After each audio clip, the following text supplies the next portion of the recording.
guys, today we are going to replace rear turn signal backup light for Hyundai Tucson 2022.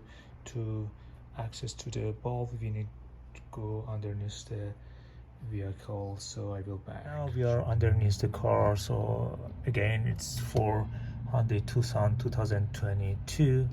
So there you go, this is the signal light, so you need to, okay, it's like you need to push it and it's like counterwise clock, you need to twist it. Okay, there you go, there you go. Now we have the light, and then this is, and I'm gonna replace it with LED light that I just bought it. Then there you go. Now I need to see.